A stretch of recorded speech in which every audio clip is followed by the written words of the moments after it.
ನಾನು ಟೇಬಲ್ ಮೇಲೆ ನಾನು ಓದ್ಬೇಕು ಅಂತ ಕೂತ್ಕೊಂಡಿದ್ದೀನಿ, ಇಲ್ಲಿ ಮಲ್ಟಿಪಲ್ ಆಬ್ಜೆಕ್ಟ್ಸ್ ಗಳನ್ನ ನಾನು ಇಟ್ಕೊಂಡಿದ್ದೆ ಅಂದ್ರೆ ಡೆಫಿನೆಟ್ಲಿ ಒಂದೊಂದು ಆಬ್ಜೆಕ್ಟ್ಸ್ ಕೂಡ ನಿಮಗೆ ಗೊತ್ತಿಲ್ಲದೆ ನಿಮ್ಮ ಬ್ಯಾಕ್ ಗ್ರೌಂಡ್ ಅಲ್ಲಿ ರನ್ ಆಗ್ತಾ ಇರುತ್ತೆ. There is a research. If you are keeping your phone without using on your table while you are working, 26% of your focus will get deviated just keeping the phone. ಅರ್ಥ ಆಗ್ತಿದ್ಯಾ? So ಇದರ ಅರ್ಥ ಏನಂದ್ರೆ technology ಒಂದೇ reason ಅಲ್ಲ. We must take the conscious decision how to create our environment. ಆ system use ಮಾಡ್ಬೇಕಾದ್ರೆ ಒಂದು 12 ಟ್ಯಾಬ್ಗಳನ್ನ ಓಪನ್ ಮಾಡಿ ಇಟ್ಕೊಂಡಿದ್ದಾರೆ. ಅದರೊಳಗೆ ನೀವು ಯೂಸ್ ಮಾಡ್ತಿರೋದು ಒಂದೇ, ಬಟ್ ನಿಮಗೆ ಪ್ರೋಸೆಸ್ ಏನಾಗ್ತಾ ಇರುತ್ತೆ ಹಿಂದ್ಗಡೆ, that processing energy, the processing energy ಅಂತ ಏನ ಅದು ನಿಮ್ಮ ಸಿಸ್ಟಮ್ ಪ್ರೊಸೆಸಿಂಗ್ ಎನರ್ಜಿನ ಕನ್ಸ್ಯೂಮ್ ಮಾಡ್ತಾನೆ ಇರುತ್ತೆ. Right. So this is what the pattern. We can't directly say ಟೆಕ್ನಾಲಜಿಯಿಂದ ಫೋಕಸ್ ಹೋಗ್ತಾ ಇದೆ, ಹಂಗಾದ್ರೆ ಟೆಕ್ನಾಲಜಿ ಬಿಟ್ಟು ಇರಿ ನೋಡೋಣ.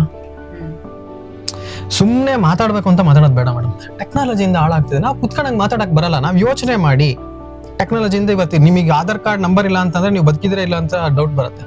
ಅದು ಟೆಕ್ನಾಲಜಿಯಿಂದಾನೇ ಆಗಿರೋದಲ್ವಾ? ಸೊ ಹಾಗಾಗಿ the conscious usage of technology is very much needed to grow. Okay, we can't directly complain on technology. Technology growth ಆಗಿರೋದ್ರಿಂದ ನಮಗೆಲ್ಲ ಫೋಕಸ್ ಹೋಗ್ಬಿಟ್ಟಿದೆ. ಹಂಗಾರೆ ಈ ಹಿಂದೆ ಜನ ಅಂದ್ರೆ ಬಿಫೋರ್ ಮೊಬೈಲ್ಸ್ ಬರೋದಕ್ಕಿಂತ ಮುಂಚೆ ಹಂಗಾರೆ ಅವ್ರಿಗೆ ಯಾರಿಗೂ ಫೋಕಸ್ ಪ್ರಾಬ್ಲಮ್ ಇತ್ತು, ಅವ್ರದೇ ಆದ ಲೆವೆಲ್ ಅಲ್ಲಿ ಇತ್ತು. ಇವತ್ತು ಡಿಸ್ಟ್ರಾಕ್ಷನ್ಸ್ ಜಾಸ್ತಿ ಇದೆ, ಅದು ಒಪ್ಕೊಳ್ಳೋಣ. But we can't directly say personal responsibility ಟೆಕ್ನಾಲಜಿನೇ ತಗೋಬೇಕು ಅಂತ ಹೇಳಕ್ಕಾಗಲ್ಲ.